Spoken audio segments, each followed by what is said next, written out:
주사파였다가 전향한 이종철 대변인 모시겠습니다. 어서 오십시오. 아이고, 오늘 바른미래당 이종철 대변인인데 주사파라는 얘기 듣기 싫지 않아요? 글쎄요. 주사파 과거에 했던 전력을 얘기하면 듣기 좋아요? 아니면 뭐 그래도 여기 전향을 하셨으니까. 뭐 그냥 그게 이제 어떻게 어떤 상황에서 얘기되느냐에 따라서 좀 다른 것 같습니다. 그렇죠. 예. 아유, 그 주사파 때 대학생 때 이제 고대 총학생회장이었죠. 고대 총학생회장일 때 아주 진짜 핵심적으로 열심히 주사파 활동하다가 그다가 왜 이건 아니다고 언제 생각한 거예요? 사실 오래된 얘기인데요. 그러니까 그 1996년도에 제가 고대 총학생회장을 했고요. 96년. 그때 당시에 좀 학생 운동이 좀 이렇게 좀 많이 셌죠? 좀 뭐라 그럴까 하여간 조금 내부적으로 조금 이렇게 논쟁이 있었습니다. 어떤 논쟁? 가운데 그러니까 북한을 좀 어떻게 볼 거냐, 그리고 또 그 투쟁 방식을 갖다가 좀 너무 이렇게 급진적으로 한다. 뭐 그거에 대해서 비판하면은 수정주의다, 막 이렇게 또 비판을 그런 그 학생 운동가에서 좀 이렇게 논란이 있었죠. 그런 게 있었고, 그리고 제가 그때 연대 사태 있고 나서 감옥에 이렇게 가게 됐고요.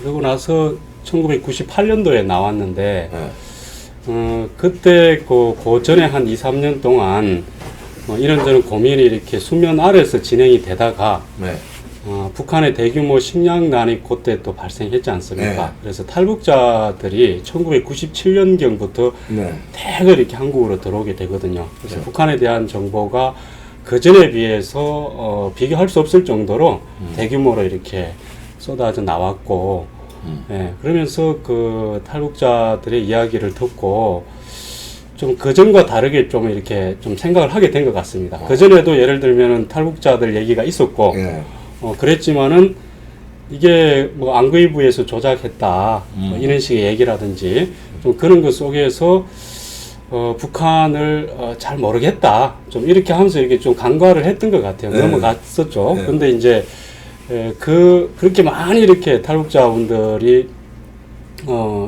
계시고 직접 정언을 하시고 막 이런 걸 접하면서는 조금 다르게 다가왔던 것 같아요. 내가 이거 그냥 맹목적으로 잘 못 알아듣고 이렇게 어린 학생 시절에 괜히 김일성주의를 좀 동경하고 막스주의를 동경하고 이랬는데, 실상을 알고 이 북한의 인권 탄압이라든지 이거 독재 세습이라든지 이런 거를 알고 난 다음에는 이게 주사파에 이거 안 되겠구나 하고 이제 돌아가. 그 전향한 게 언제예요? 그래서 한 99년 뭐 이 정도부터는 그게 몇 살 때였어요? 공개적으로 그때가 이제 지금 2019년이니까 20년 전이니까 28살이네요. 28살, 20대 후반에, 20대 초반에 맹렬히 주사파였는데, 이제 안 거야. 안 다음에 28살 땐 이제 전향선언하고 주사파에서 이제 말하자면 다른 길로 이제 가게 됐네요. 근데 그래도 그게 고민이 한 2년 갔습니다. 이게 제가 98년에 나왔는데, 99년까지 거의 꼬박 이렇게 한 2년 가까이 이렇게 계속 고민이 됐고, 그래서 특히 당시에 같이 활동했던 사람들하고 얘기를 많이 했거든요. 그래서 이거 좀 아니지 않냐, 이거 좀 얘기를 해보자, 막 그러면서 굉장히 갈등이 많이 됐습니다. 그래서 그게 단번에 정리되고 빠져나오는 데까지 또 몇 년이 걸리는구나. 내가 아니다고 생각하고 실제로 전향하고 빠져나오는 데까지 또 고민하고 몇 년이 걸렸구만요. 고민이 많이 됩니다. 그래서 그렇게 고민을 하면서 고민을 이렇게 진행시켜 나가는 것도 사실은 대단히 어렵고요. 그러니까 이제 지금 그 이후에 제가 뭐 일반적으로 이렇게 어떻게 이런 지금 대명천지 이런 상황에서 이렇게 북한을 추종하고 그런 생각을 할 수 있냐를 비롯해가지고 많은 그냥 쉽게 말해서 그냥 뭐 상식적으로 잘 이해가 안 된다, 이제 이런 질문들을 많이 받았는데 이렇게 빠져나온다는 게 이제 굉장히 또 좀 쉬울 거라고 생각을 하시더라고요. 어렵지. 예. 그거를 생각해보면 너무 이렇게 분명한 문제 아니냐, 이제 이렇게 보실 수 있으니까. 그렇죠. 그런 얘기를 하시는데 막상 이렇게 깊이 빠져들었다가 또 나오려고 하면은 그게 또 굉장히 어렵더라고요. 그리고 그래서 실제로 빠져나오지 못했잖아요. 대부분의 사람들이. 네, 아직까지도 안 빠져나오는 그때 이제 활동했던 사람들이 뭐 그대로 이제 생각을 가지고 가거나 거기서 약간 이렇게 변정화되거나 요런 정도지 기본적인 맥락에 있어서는 그 생각에서 결국에 빠져나오지를 못했단 말이죠. 그래서 저도 사상적으로도 그렇지만 그런 게 있을 것 같아요. 이제 그 주사파 같이 활동했던 선후배들, 그다음에 동료들 그 조직이 있잖아요. 그 학생운동 조직이라도 조직이 있는데 거기서 예를 들어서 빠져나가면 뭐 배신자 뭐 이런 식으로 조직적으로 말하자면 이렇게 뭐라고 이지매라고 그럴까 그런 것도 있지 않나요? 그렇죠. 그게 크죠. 보복 이런 거.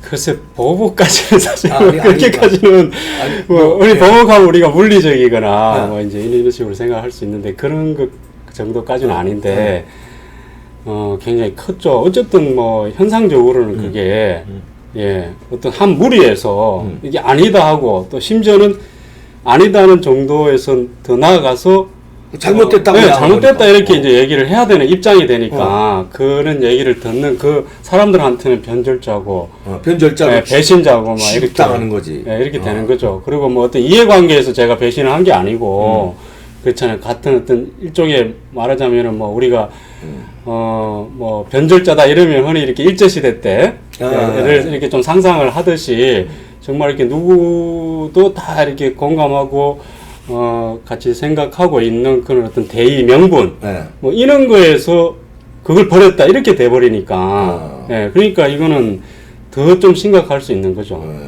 그래서 이제 그런 거를 갖다가 버려서 우리가 흔히 변절자다 이렇게 얘기했을 때는 안 좋은 말이잖아요. 우리가 흔히 어쨌든 변절자라고 쓸 때는 자기의 개인 이익을 위해서 대의 명분을 버린 사람 뭐 이런 식으로 이렇게 생각을 하잖아요. 그러니까 그런 낙인이 찍힌다는 것이 개인적으로 굉장히 고통스럽죠. 그러니까 그걸 이제 반대로 얘기하면 대단한 용기가 있었던 거예요. 왜냐하면 그 변절자라는 그 이제 오명과 그 낙인 이런 거를 감수하고도 이거 주사파 이건 잘못됐다고 이건 아니라고 내가 신념을 바꾸고 사상 전향을 한다는 건 큰 용기죠.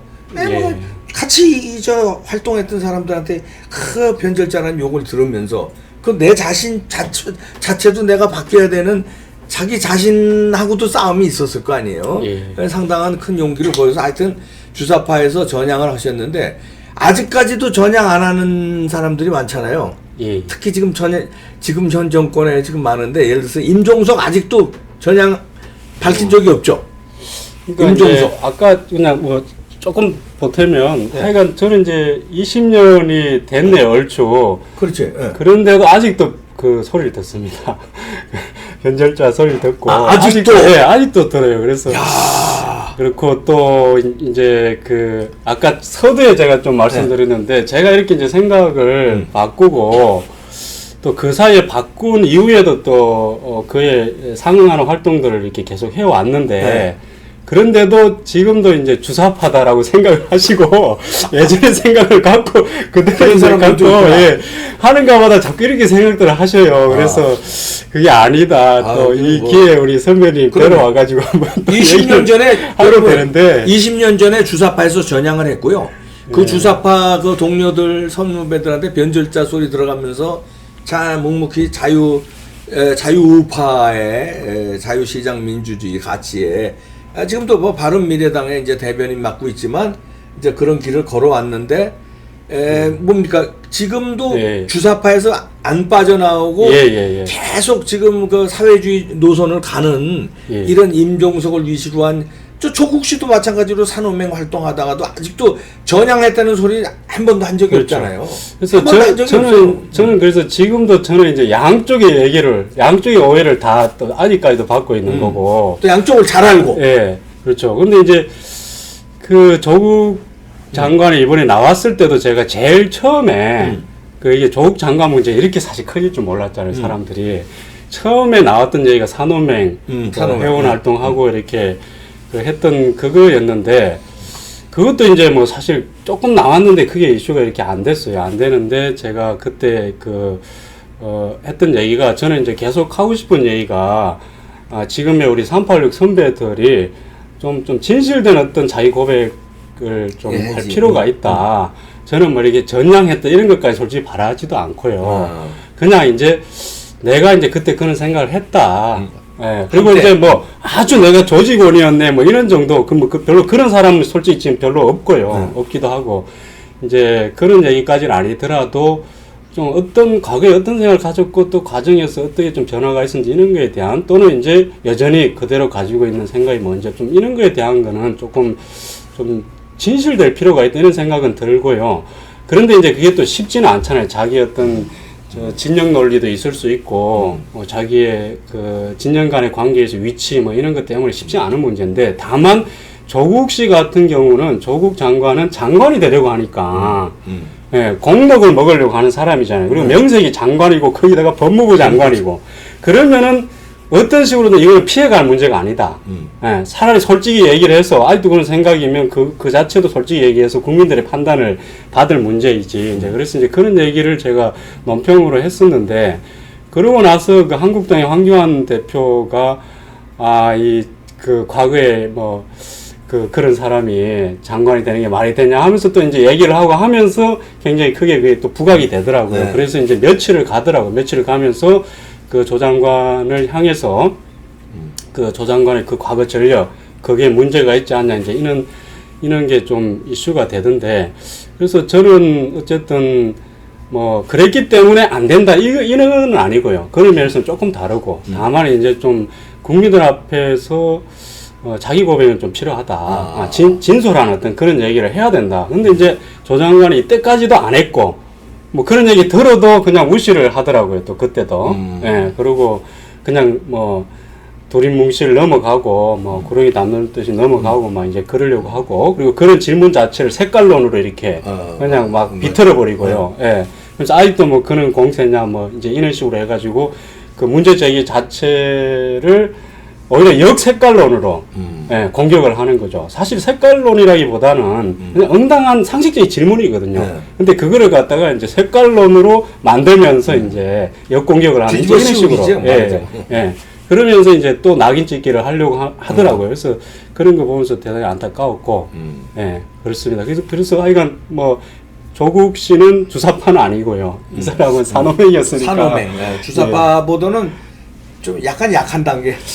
예, 뭐 그래 볼 수도 있고 어쨌든 노선 자체가 기본적으로 이 크게 보면 이제 두 갈래로 봤을 때에 그 주사파가 있고 또 이렇게 산호맹류의 그런 노선이 있다 이렇게 보면 좀 이제 서로가 다르다 이렇게 볼 수 있죠. 그러니까 이종철 대변인 얘기는 그겁니다. 이제 예를 들어서 어렵게 얘기했다고 그럴까 약간 이제 조심스럽게 얘기한 건데 아무래도 지금 정치인이니까 제가 쉽게 풀어드리면 조국은 국가의 녹을 먹는 장관이니까 솔직할 필요가 있다. 그러니까 다시 말해서 자기가 그 당시 산호맹 활동할 당시의 사상이 지금도 그게 그 사상을 말하자면 자기가 가지고 있고 그러면 솔직하게 나는 아직도 부끄럽지 않다고 솔직하게 얘기하든가 아니면 젊었을 땐 그런 사상을 가졌는데 지금은 내가 바뀌었다 사상이 이런 정도는 솔직하게 하고 국가의 법무부 장관의 그 일을 해야 되는데 그걸 구렁이 담는 분듯이 뭐 이게 솔직하지 않게 막 오히려 뒤집어 씌우고 이렇게 색깔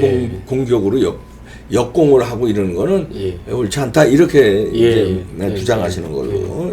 그러니까 그냥 피하는 것도 아니고 오히려 이제 막 이 색깔론이 아닌데 색깔론으로 이렇게 규정을 하고 뒤집어 씌우고 색깔론이 가지고 있는 그 이미지를 가지고 이용을 하려고 이런 게 오히려 저는 이제 그러니까 더 좀 안 좋게 보였죠.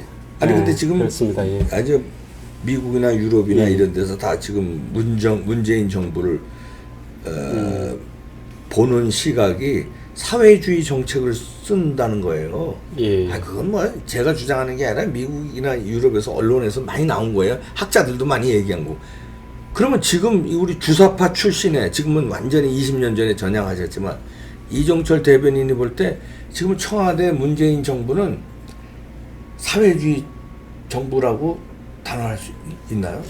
어떻게 보세요? 그래서 그런 얘기를 이번에 추석에 고향에 가서도 많이 듣고. 아니 왜냐면 주상과 출신이니까. 솔직히 저는 얘기하면 이제 거기 아니. 이제 그 고향에 가서도 제가 이제 뭐 형님들한테도 얘기를 많이 하고 했는데 형님 그런 건 아닙니다. 이제 솔직히 그래요. 제 생각에는 이제 좀 사회주의적인 정책이다 이런 얘기는 가능할 수 있는데 좀 사회주의 정부다 이렇게 하는 건 좀 다른 것 같아요. 사회주의적인 정책을 많이 쓰긴 하지만 본격적으로 사회주의 정부, 다시 말해서 북한식 사회주의 정부다 이렇게는 할 수 없다 이런 얘기예요. 그러니까 좀 이제 우리가 크게 보면은 사회주의적인 또는 뭐 사회민주주의의 좀 그 범주에 들 수 있는 좀 그런 경향의 정책 방향이거나 이제 이런 식의 비판은 또 할 수 있지만 근데 우리가 사회주의 정부다 이러면은 그거는 과거에 어쨌든 몰락한 사회주의 정부를 떠올리게 되면 이제 그거는 좀 아닌 것 같고 그래서 제 개인적으로 오히려 그런 얘기를 함으로 해가지고 문정부의 좀 잘못된 걸 오히려 좀 덜 보게 할 수도 있다. 그런 생각은 좀 있습니다.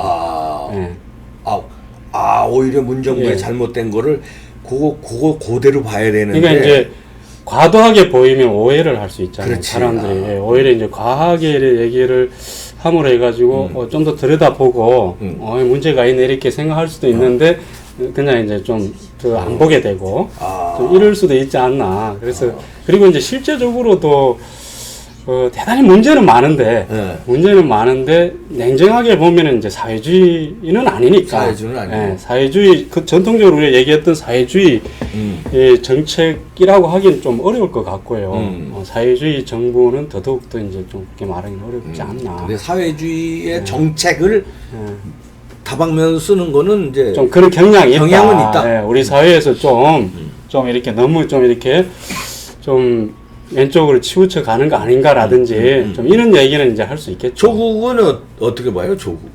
조 장관도 뭐 비슷하지 않겠나 싶습니다. 근데 이제 그 어떻게 해야 돼요? 조금의 경각심은 필요할 것 같죠. 그러니까 이제 선배님이 장관 계속 해야 돼요, 어떻게 봐요? 사퇴해야 안 되겠습니까? 사퇴 바로 해야죠. 이게 지금 국면이 막 넘어가는데 국면이 진짜 이렇게 굴곡을 걷더라고요. 봐도 막 이렇게 진짜 사실은 초기에 벌써 이렇게 아까 제가 처음에 말씀드렸지만 이렇게 클 줄 몰랐잖아요. 근데 이제 뭐 하나가 나왔는데 요거 사실이면 사퇴하겠다 다들 생각을 했는데 뭐 그게 이렇게 가도 전혀 뭐 그렇지가 않고 어마어마한 게 나와도 그러고 나서부터 그냥 계속 나오고 그래도 이제 끄덕이 없고 그리고 이제 나중에는 나는 모른다가 이제 먹히게 되고 또 이제 나중에 문 대통령이 임명을 강행할 때는 또 검찰개혁 이게 또 좀 먹히게 되고 그러면서 이게 좀 먹힌다.